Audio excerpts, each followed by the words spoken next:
ओम नमः शिवाय। जिस प्रकार इस ब्रह्मांड का ना कोई अंत है ना ही कोई शुरुआत, उसी प्रकार शिव अनादि है।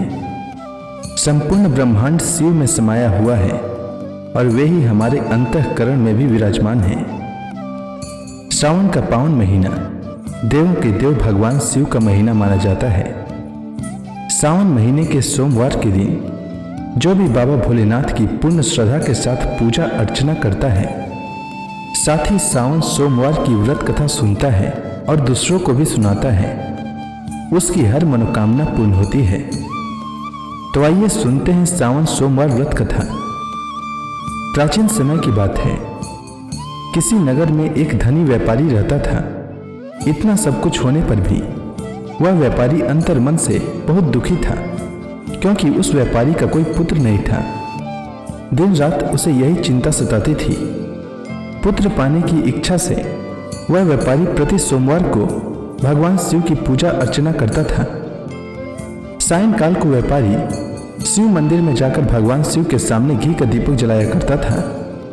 उस व्यापारी की भक्ति को देखकर एक दिन माता पार्वती ने भगवान शिव से कहा, हे प्राणनाथ, यह व्यापारी आपका सच्चा भक्त है। कितने दिनों से यह सोमवार का व्रत और पूजा नियमित रूप से कर रहा है। भगवान, आप इस व्यापारी की मनोकामना अवश्य पूर्ण करें। शिव जी ने माता पार्वती से कहा, हे पार्वती, यह संसार कर्म क्षेत्र है। जैसे किसान खेत में जैसा बीज बोता है वैसा ही फल काटता है, उसी तरह इस संसार में जैसा कर्म करते हैं वैसा ही फल भोगते हैं। माता पार्वती ने अत्यंत आग्रह से कहा, महाराज, जब यह आपका अनन्य भक्त है और इसको अगर किसी प्रकार का दुख है तो उसको अवश्य दूर करना चाहिए, क्योंकि आप सदैव अपने भक्तों पर दयालु होते हैं और उनके दुखों को दूर करते हैं। यदि आप ऐसा नहीं करेंगे तो मनुष्य आपकी सेवा तथा व्रत क्यों करेंगे। माता पार्वती का इतना आग्रह देखकर भगवान शिव ने कहा, तुम्हारे आग्रह पर मैं इस व्यापारी को पुत्र प्राप्ति का वरदान देता हूं, लेकिन इसका पुत्र 16 वर्ष से अधिक जीवित नहीं रहेगा। उसी रात भगवान शिव ने स्वप्न में आकर उस व्यापारी को दर्शन देकर उसे पुत्र प्राप्ति का वरदान दिया और उसके पुत्र के 16 वर्ष तक जीवित रहने के बारे में भी बताया। भगवान के वरदान से व्यापारी को थोड़ी खुशी हुई, लेकिन पुत्र के अल्प आयु की चिंता ने उस खुशी को नष्ट कर दिया। व्यापारी पहले की तरह सोमवार का विधिवत व्रत करता रहा। कुछ महीने पश्चात उसके घर में अति सुंदर पुत्र उत्पन्न हुआ। इससे व्यापारी के घर में खुशियां भर गई। बहुत धूमधाम से पुत्र जन्म का समारोह मनाया गया। व्यापारी को पुत्र जन्म की अधिक खुशी नहीं हुई, क्योंकि उसे पुत्र की अल्प आयु के रहस्य का पता था। यह रहस्य घर में किसी को नहीं मालूम था। विद्वान ब्राह्मणों ने उस पुत्र का नाम अमर रखा। जब अमर 12 वर्ष का हुआ तो शिक्षा के लिए उसे वाराणसी भेजने का निश्चय हुआ। व्यापारी ने अमर के मामा दीपचंद को बुलाया और कहा कि अमर को शिक्षा प्राप्त करने के लिए वाराणसी ले जाओ। अमर अपने मामा के साथ शिक्षा प्राप्त करने के लिए चल दिया। रास्ते में जहां भी अमर और दीपचंद रात्रि विश्राम के लिए ठहरते, वहीं यज्ञ करते और ब्राह्मणों को भोजन कराते थे। लंबी यात्रा के बाद अमर और दीपचंद एक नगर में पहुंचे। उस नगर के राजा की कन्या के विवाह की खुशी में पूरे नगर को सजाया गया था। निश्चित समय पर बारात आ गई, लेकिन वर का पिता अपने बेटे के एक आंख से काने होने के कारण बहुत चिंतित था। उसे इस बात का भय सता रहा था कि कहीं राजा को इस बात का पता चलने पर वह विवाह से इनकार न कर दे, इससे उसकी बदनामी होगी। वर के पिता ने अमर को देखा और उन्होंने एक विचार किया। उसने सोचा, क्यों ना इस लड़के को दूल्हा बनाकर राजकुमारी से विवाह करा दूं। विवाह के बाद इसको धन देकर विदा कर दूंगा और राजकुमारी को अपने घर में ले जाऊंगा। वर के पिता ने इसी संबंध में अमर और दीपचंद से बात की। दीपचंद ने धन मिलने के लालच में वर के पिता की बात स्वीकार कर ली। अमर को दूल्हे के वस्त्र पहनाकर राजकुमारी चंद्रिका से विवाह करा दिया गया। राजा ने बहुत सा धन देकर राजकुमारी को विदा किया। अमर जब लौट रहा था तो सच नहीं छिपा सका और उसने राजकुमारी की ओढ़नी पर लिख दिया, राजकुमारी चंद्रिका, तुम्हारा विवाह तो मेरे साथ हुआ था। मैं तो वाराणसी में शिक्षा प्राप्त करने जा रहा हूँ। अब तुम्हें जिस नव युवक की पत्नी बनना पड़ेगा वह कान्हा है। जब राजकुमारी ने अपनी ओढ़नी पर लिखा हुआ यह बात पढ़ा तो उसने काने लड़के के साथ जाने से इनकार कर दिया। राजा ने सब बातें जानकर राजकुमारी को महल में रख लिया। उधर अमर अपने मामा दीपचंद के साथ वाराणसी पहुंच गया। वाराणसी पहुंचने के बाद अमर ने गुरुकुल में पढ़ना शुरू कर दिया। जब अमर की आयु 16 वर्ष पूरी हुई तो उसने एक यज्ञ का आयोजन किया। यज्ञ की समाप्ति पर ब्राह्मणों को भोजन कराया और खूब अन्न वस्त्र दान किए। रात को अमर अपने शयन कक्ष में सो गया।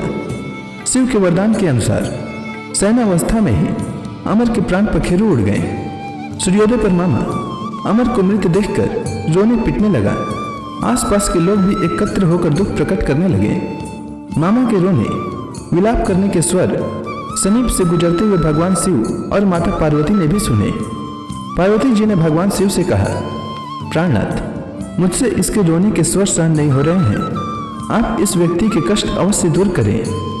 भगवान शिव ने माता पार्वती जी के साथ अदृश्य रूप में समीप जाकर अमर को देखा तो पार्वती जी से बोले, पार्वती, यह तो उसी व्यापारी का पुत्र है। मैंने इसे 16 वर्ष की आयु का वरदान दिया था। इसकी आयु तो पूरी हो गई। पार्वती जी ने फिर भगवान शिव से निवेदन किया, हे प्राणनाथ, आप इस लड़के को जीवित करें, नहीं तो इसके माता पिता पुत्र की मृत्यु के कारण रो रो कर अपने प्राणों को त्याग कर देंगे। इस लड़के का पिता तो आपका परम भक्त है। वर्षों से सोमवार का व्रत करते हुए आपको भोग लगा रहा है। पार्वती जी के आग्रह करने पर भगवान शिव ने उस लड़के को जीवित होने का वरदान दिया और कुछ ही पल में वह जीवित होकर उठ बैठा। शिक्षा समाप्त करके अमर मामा के साथ अपने नगर की ओर चल पड़ा। दोनों चलते हुए उसी नगर में पहुंचे जहां अमर का विवाह हुआ था। उस नगर में भी अमर ने यज्ञ का आयोजन किया। समीप से गुजरते हुए नगर के राजा ने यज्ञ का आयोजन देखा। राजा ने अमर को तुरंत पहचान लिया। यज्ञ समाप्त होने पर राजा अमर और उसके मामा को महल में ले गया और कुछ दिन उन्हें महल में रखकर बहुत सा धन और वस्त्र देकर राजकुमारी के साथ विदा किया। रास्ते में सुरक्षा के लिए राजा ने बहुत से सैनिकों को भी साथ भेजा। दीपचंद ने नगर में पहुंचते ही एक दूत को घर भेजकर अपने आगमन की सूचना भेजी। व्यापारी ने अपनी पत्नी के साथ स्वयं को एक कमरे में बंद कर रखा था। भूखे प्यासे रहकर व्यापारी और उसकी पत्नी बेटे की प्रतीक्षा कर रहे थे। उन्होंने प्रतिज्ञा कर रखी थी कि यदि उन्हें अपने बेटे की मृत्यु का समाचार मिला तो दोनों अपने प्राण त्याग देंगे। अपने बेटे अमर के जीवित वापस लौटने की सूचना से व्यापारी बहुत प्रसन्न हुआ। व्यापारी अपनी पत्नी और मित्रों के साथ नगर के द्वार पर पहुंचा। अपने बेटे के विवाह का समाचार सुनकर पुत्रवधी राजकुमारी चंद्रिका को देखकर उसकी खुशी का ठिकाना न रहा। उसी रात भगवान शिव ने व्यापारी के स्वप्न में आकर कहा, हे सेठ, मैंने तेरे सोमवार के व्रत करने और व्रत कथा सुनने से प्रसन्न होकर तेरे पुत्र को लंबी आयु प्रदान की है। व्यापारी बहुत प्रसन्न हुआ। सोमवार का व्रत करने से व्यापारी के घर में खुशियां लौट आई। शास्त्रों में वर्णन है कि जो कोई स्त्री पुरुष सोमवार का विधिवत व्रत करते और व्रत कथा सुनते हैं उनकी सभी इच्छाएं पूरी होती है। सावन सोमवार व्रत कथा के साथ गौरी पुत्र गणेश जी की कहानी भी अवश्य सुननी चाहिए। इससे व्रत का पूर्ण फल प्राप्त होता है। तो आइए सुनते हैं गणेश जी की कहानी। प्राचीन समय की बात है। एक गांव में एक गरीब और दृष्टिहीन बुढ़िया रहती थी। उसके साथ ही उसके बेटे और बहू रहते थे। बुढ़िया गणेश जी की बहुत बड़ी भक्त थी। वह प्रतिदिन गणेश जी की पूजा किया करती थी और गणेश जी को भोग लगाने के बाद स्वयं ही भोजन करती थी। एक दिन उसकी पूजा से प्रसन्न होकर गणेश जी उसके सामने प्रकट हुए और बोले, बुढ़िया माँ, तू रोज मेरी पूजा करती है, इसीलिए तू जो चाहे वह मांग ले। बुढ़िया ने कहा, मैं क्या मांगू, मुझसे तो मांगना ही नहीं आता। इस पर गणेश जी ने कहा, बुढ़िया माँ, तू जो चाहे वह मांग ले, नहीं तो मैं फिर कल आऊंगा। तब तक तू अपने बेटे और बहू से पूछ ले और फिर मुझसे मांग ले। यह सुनकर बुढ़िया अपने बेटे को बुलाया और अपने बेटे से कहा, गणेश जी ने कहा है कि मैं उनसे कुछ भी मांग सकती हूँ, तो बता मैं क्या मांगू। तब उसके बेटे ने कहा, माँ, तू गणेश जी से धन मांग ले। इसके बाद बुढ़िया बहू के पास गई और बहू से बोला, गणेश जी ने कहा है कि मैं उनसे कुछ भी मांग सकती हूँ, तो बता मैं क्या मांगू। तब उसके बहू ने कहा कि गणेश जी से पोता मांग ले। तब बुढ़िया ने बहुत सोचा कि हर कोई अपने अपने मतलब की बात कर रहा है, कोई मेरे लिए सोच नहीं रहा है। चलो पड़ोसन से पूछ लेती हूँ, वह सही बताएगी कि मुझे क्या मांगना चाहिए। बुढ़िया अपने पड़ोसन के पास गई और पड़ोसन से कहा, गणेश जी ने कहा है कि मैं उनसे कुछ भी मांग सकती हूँ, तो बता मुझे क्या मांगना चाहिए। मेरा बेटा कहता है कि धन मांग लो और बहू कहती है कि पोता मांग लो। तब पड़ोसन ने कहा, अरे बुढ़िया, तू तो अब कुछ ही दिन जिएगी, धन और पोता मांगने से तेरा क्या फायदा। तू अपने लिए आंखों की रोशनी मांग ले, इससे तेरी जिंदगी आराम से कट जाएगी। यह सुनकर बुढ़िया अगले दिन गणेश जी की पूजा करती है और उन्हें भोग लगाती है। तभी गणेश जी प्रकट होकर कहते हैं, बुढ़िया माँ, बता तुझे क्या चाहिए। तब बुढ़िया ने गणेश जी से कहा, अगर आप मुझसे प्रसन्न हैं तो मुझे 9 करोड़ की माया, निरोगी काया, अमर सुहाग, आंखों की रोशनी, पोता और सभी परिवार को सुख दे और आखिरी में मुझे मोक्ष दे। यह सुनकर गणेश जी ने कहा, बुढ़िया माँ, यह सब मांगकर तूने तो मुझे ठग लिया, लेकिन वचन के अनुसार जो तूने मांगे हैं वह सब तुझे मिलेगा। इतना कहकर गणेश जी अंतर ध्यान हो गए। बुढ़िया ने जो कुछ मांगा था उसे सब कुछ मिल गया। हे गणेश जी महाराज, जैसे आपने उस बुढ़िया माँ को सब कुछ दिया, ठीक वैसे ही हमें दें और सभी कथा सुनने वालों को भी दें। तो प्रेम से बोलिए गणेश जी महाराज की जय, शंकर भगवान की जय, माता पार्वती की जय। अब आप सभी हाथ जोड़कर भगवान शिव का स्मरण करें, आरती होने वाली है। जय शिव ओमकारा, प्रभु जय शिव ओमकारा। ब्रह्मा विष्णु सदा शिव, ब्रह्मा विष्णु सदा शिव, अर्धांगी धारा। जय शिव ओमकारा। एकानन चतुरानन पंचानन राजे, प्रभु पंचानन राजे। हंसासन गरुड़ासन वृषवाहन साजय। जय शिव ओमकारा। 2 भुज 4 चतुर्भुज 10 भुज अति सोहे, प्रभु 10 भुज अति सोहे। तीनों रूप निरखते त्रिभुवन जन मोहे। जय शिव ओमकारा। अक्षमाला बनमाला मुंडमाला धारी, प्रभु मुंडमाला धारी। चंदन मृग मद सोहे, भाले शुभकारी। जय शिव ओमकारा। श्वेतांबर पीतांबर बाघंबर अंगे, प्रभु बाघंबर अंगे। ब्रह्मादिक शंकादिक प्रेतादिक संगे। जय शिव ओमकारा।